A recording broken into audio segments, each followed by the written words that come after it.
الحمدللہ رب العالمین والصلاة والسلام علی سید الانبیاء والمرسلین اما بعد فاعوذ باللہ من الشیطان الرجیم بسم اللہ الرحمن الرحیم۔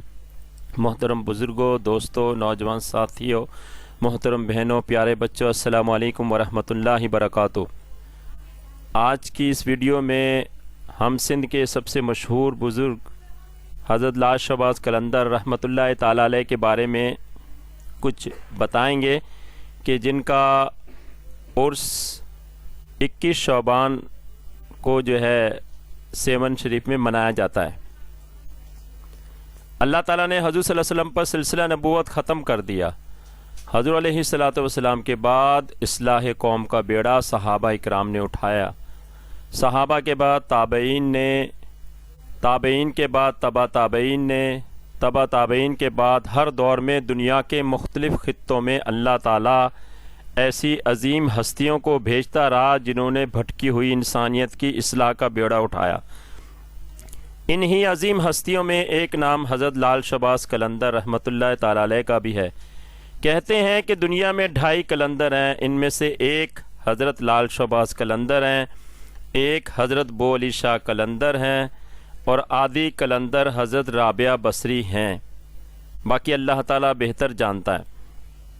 حضرت لال شہباز قلندر کے والد کا نام سید کبیر الدین تھا، جو بہت زیادہ نیک اور ولی کامل تھے۔ ان کو سیر و سیاحت کا بڑا شوق تھا اور بزرگوں کے مزارات پر چلہ کشی کرتے تھے، اور ہر وقت عبادت و ریاضت و مجاہدے میں اس قدر آپ مشغول رہے کہ عمر کا ایک حصہ گزر گیا مگر آپ شادی نہ کر سکے۔ ایک رات آپ سوئے تو انہیں خواب میں اپنے بیٹے لال شہباز قلندر نظر آئے۔ انہوں نے عرض کی، بابا مجھے باہر نکالو۔ اس پر آپ نے جواب دیا، بیٹا کیا جنت سے باہر نکلنا افضل ہے؟ پھر بیٹے نے عرض کی، ہاں دنیا میں ظہور پذیر ہونا احسن ہے۔ پھر سید کبیر الدین رحمۃ اللہ تعالی علیہ نے شادی کا ارادہ کر لیا۔ دوسری طرف مروند گاؤں کے سلطان کو رب کی طرف سے حکم ملا کہ اپنی بیٹی کی شادی سید کبیر الدین رحمۃ اللہ تعالی علیہ سے کر دو۔ چنانچہ جب سلطان کی بیٹی سے سید کبیر الدین رحمۃ اللہ تعالی علیہ کی شادی ہوئی تو بعد میں ان کے ہاں حضرت لال شہباز قلندر 538 ہجری بمطابق 1152 عیسوی کو آذربائیجان کے گاؤں مروند میں پیدا ہوئے۔ آپ کا نام سید عثمان ہے مگر آپ لال شہباز قلندر کے لقب سے مشہور ہیں۔ آپ سادات کرام میں سے تھے، بہت زیادہ خوبصورت اور خوب سیرت تھے۔ آپ نے ابتدائی تعلیم اپنے والد سے حاصل کی۔ آپ بہت زیادہ ذہین تھے۔ 7 سال کی عمر میں آپ نے قرآن پاک حفظ کیا، عربی اور فارسی زبان بھی سیکھی اور بہت جلد ان میں خاصی مہارت حاصل کر لی۔ آپ ابھی چھوٹے ہی تھے کہ والدہ کا انتقال ہو گیا۔ تھوڑے عرصے کے بعد والد صاحب بھی وصال فرما گئے۔ پھر آپ تلاش حق کے لیے گھر سے نکل پڑے اور دنیا کے کونے کونے میں پہنچے اور بے شمار بزرگان دین سے ملاقات کی۔ اسی دوران آپ بو علی شاہ قلندر رحمۃ اللہ تعالی علیہ سے بھی ملے۔ اسی طرح شیخ صدر الدین ملتانی رحمۃ اللہ تعالی علیہ کی بھی صحبت اختیار کی۔ اسی طرح حضرت جلال الدین بخاری رحمۃ اللہ تعالی علیہ اور شیخ فرید الدین عطار رحمۃ اللہ تعالی علیہ جیسے اکابرین سے بھی ملے، جو نہ صرف آپ کے دوست تھے بلکہ حضرت قلندر رحمۃ اللہ تعالی علیہ سے عقیدت و محبت بھی رکھتے تھے۔ غرض کے فیض و برکات سے مستفیض ہو کر حضور علیہ السلام کے روضہ انور پر حاضر ہوئے، وہاں سے اپنا گوہر مراد بھرا اور پھر حضرت امام موسیٰ کاظم رحمۃ اللہ تعالی علیہ کے مزار پر حاضر ہو کر فیض یاب ہوئے۔ یہاں پر آپ کی ملاقات حضرت بابا ابراہیم رحمۃ اللہ تعالی علیہ سے ہوئی۔ آپ ان سے بڑے متاثر ہوئے اور ان کے دست حق پرست پر بیعت ہوئے۔ مرشد کامل نے اپنی نگاہ فیض سے حضرت قلندر کی تکمیل کر دی اور خلافت و اجازت بھی آپ کو عطا فرمائی۔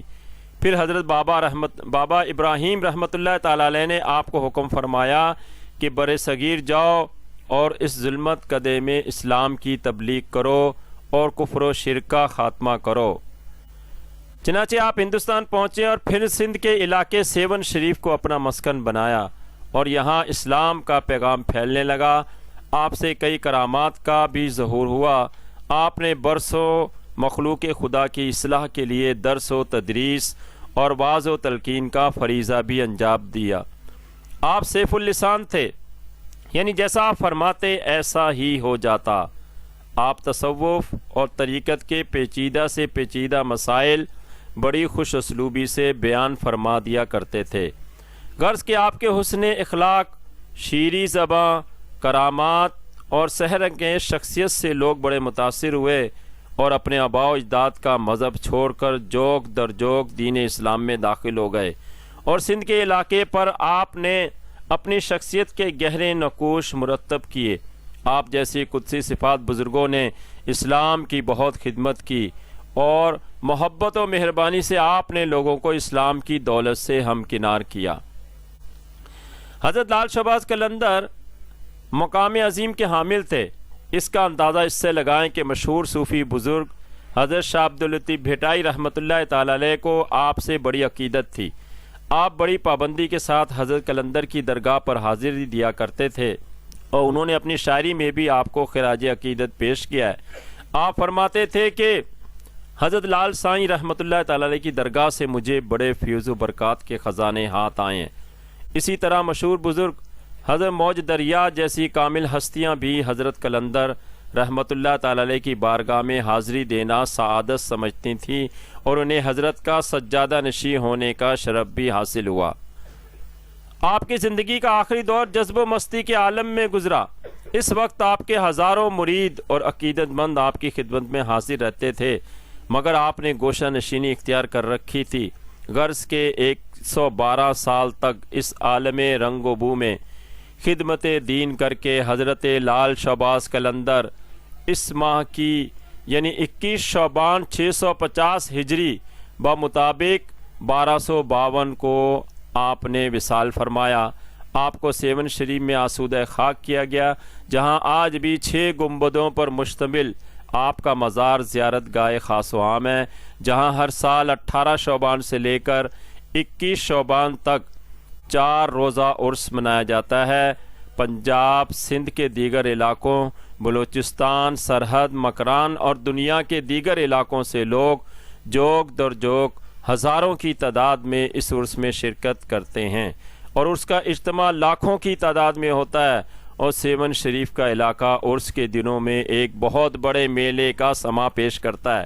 باوجود کہ اس اللہ والے کے وصال کو سینکڑوں سال گزر گئے، مگر آج بھی وقت کے بڑے بڑے حکمران اس بوریہ نشین بزرگ کی بارگاہ میں سر ادب جھکاتے ہیں، اور سیون شریف نہ صرف پاکستان بلکہ پوری دنیا میں حضرت قلندر کے نام نامی اس میں گرامی سے جانا پہچانا جاتا ہے۔ خدا تعالی ہمیں بھی اس قلندر کے نقش قدم پر چلنے کی توفیق عطا فرمائے، آمین۔ تیرا سیون رہے آباد، مست سہنا لال قلندر، وما علینا الا البلاغ۔